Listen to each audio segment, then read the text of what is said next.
आप 2 बार सांसद हैं, दूसरी बार के सांसद हैं। आप हमसे ज्यादा बार एमएलए भी बने हैं, आप निर्दलीय भी बने हैं, आप बीजेपी से समझौता करके भी बने हैं, बीजेपी से इंडिपेंडेंट भी बने हैं। आज हमारे सहयोग से, हमारे साथ मिलकर के आप एमपी बने हैं। आप अपनी भाषा को मर्यादित रखें, संस्कारित रखें, आपका अधिकार है। आप लड़िए, जीतिए अगर आपको जनता जिताती है तो। लेकिन हमारे किसी भी मेंबर के लिए, किसी भी कार्यकर्ता के लिए, किसी भी नेता के लिए अपनी छोटी राजनीतिक स्वार्थ के लिए कम से कम अपशब्द मत बोलिए। आप बेशक कांग्रेस को गाली दीजिए, बेशक बीजेपी को कोसिए, आप लोगों को पटाइए, मनाइए, पुचकारिए, प्रेम से लीजिए, लेकिन ये धमकाने वाली भाषा है ना, इसको मेहरबानी करके आप नहीं रखें तो खींवसर का भी भला होगा, प्रदेश में एक अच्छा मैसेज आएगा। मैं पूछना चाहता हूं उनसे, बलदेव राम मिर्जा जी, रामनिवास मिर्जा जी, नाथूराम मिर्जा जी, वसुंधरा राजे जी, ज्योति मिर्जा जी, रिछपाल मिर्जा जी, परशुराम मदेरणा जी, महिपाल मदेरणा जी, दिव्या मदेरणा जी, हरीश चौधरी जी, महेंद्र चौधरी जी, राजाराम मील साहब, गोविंद डोटासरा, नारायण सिंह जी, अशोक गहलोत, सचिन पायलट, उमेदाराम बेनीवाल और नारायण बेनीवाल, रेवंत राम डांगा, रामेश्वर डूडी, सारे बेकार हो गए आपके लिए। ये कहां से लाए भाई आप? अरे कोई तो भला होगा।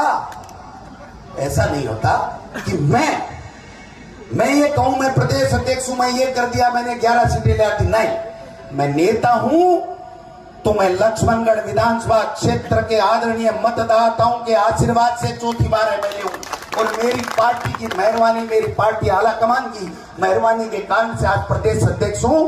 मैं किसी दूसरे की मेहरबानी से नहीं हूं।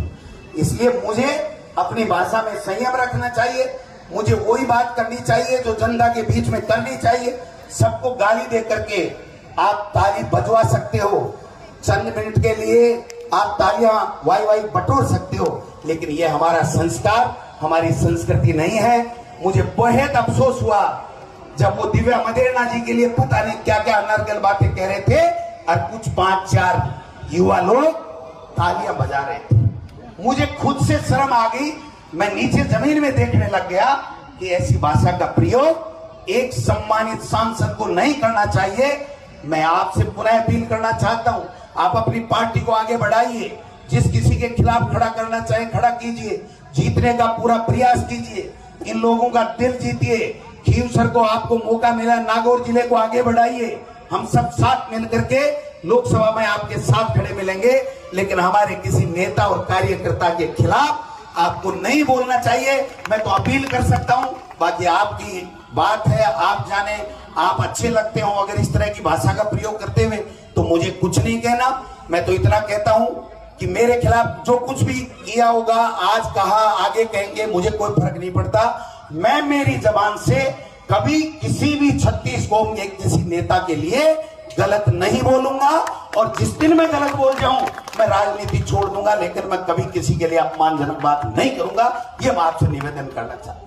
हम 36 कौम के लोग हैं, हम साथ रहते हैं, और इस तरह की भाषा का प्रयोग करते हैं। चुनाव जीतिए, लड़िए, कोई दिक्कत नहीं, आपका अपना अधिकार है, लेकिन इस तरीके की बात करके आप इस राजस्थान की गौरवशाली परंपरा, संस्कार, शिष्टता, शालीनता, शिष्टाचार, इसको आप दाग मत लगाइए।